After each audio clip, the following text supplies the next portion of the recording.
endeavour between standards and interoperability and everything else has been a real chestnut.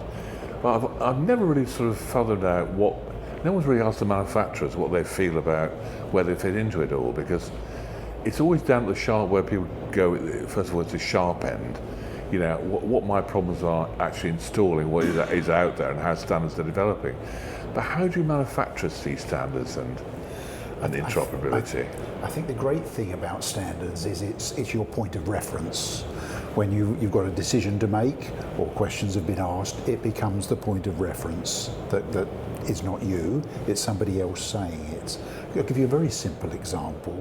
We had a multi-output graphics card that had 9 connectors on it. HDMI, HDMI, nicely regulated. And we had a user came in and said, but my HDMI cables don't fit.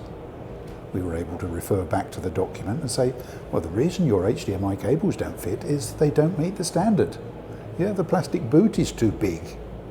You know, that's a trivial example, but you know, in the techie stuff, have you done it this way or have you done it that way? That's where the standards come. It gives us our design brief for the product, and B, it gives us the point of reference if somebody's saying, but it's not doing what it should do.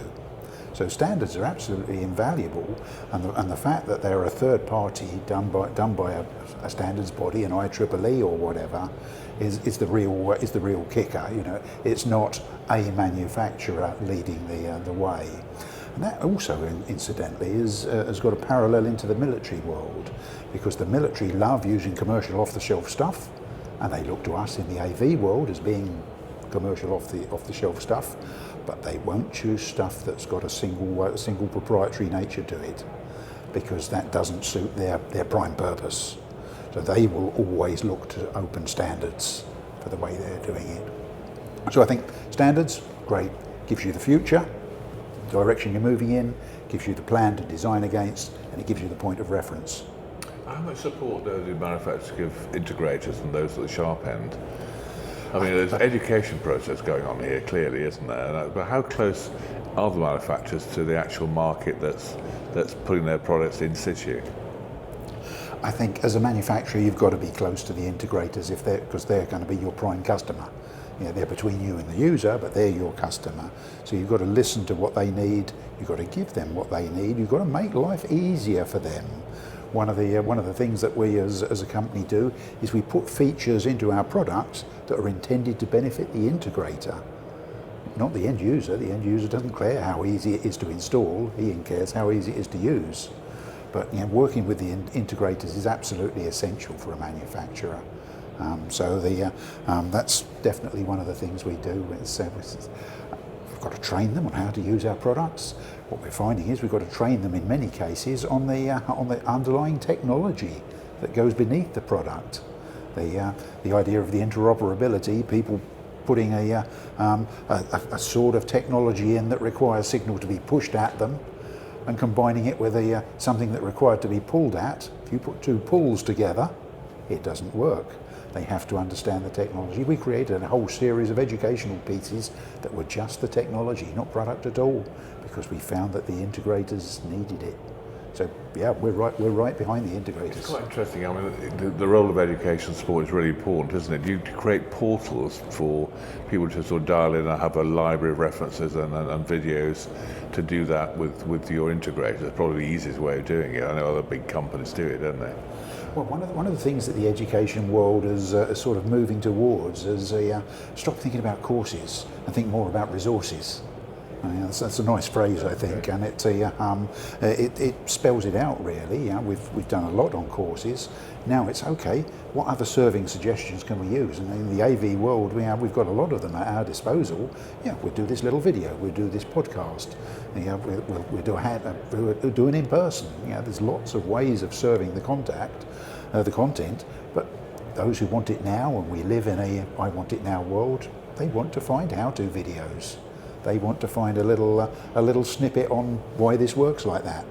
So, yeah, I think as an industry we're quite good at that, and certainly as Matrox we've been doing that quite consistently.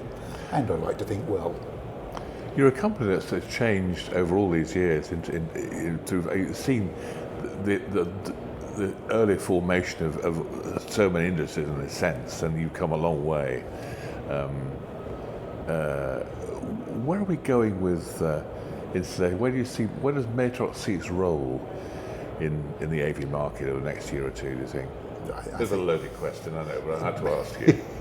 It comes down to the underlying principles of the company. You know, it's exploiting the video to let people do what they need to do, and video has always been at the heart of everything we do, really. Whether it's video in or video out or video processing in the middle, it's always had video in it.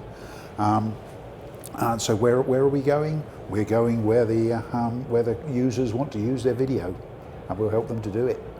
And if that means delivering it differently, delivering it easier to use, delivering it smaller, all of those things are going to be needed in different degrees by different sorts of users doing different things. Some want their video uncompressed. Some want their video very much compressed so they can have lots of streams in a small bandwidth or in a small amount of memory.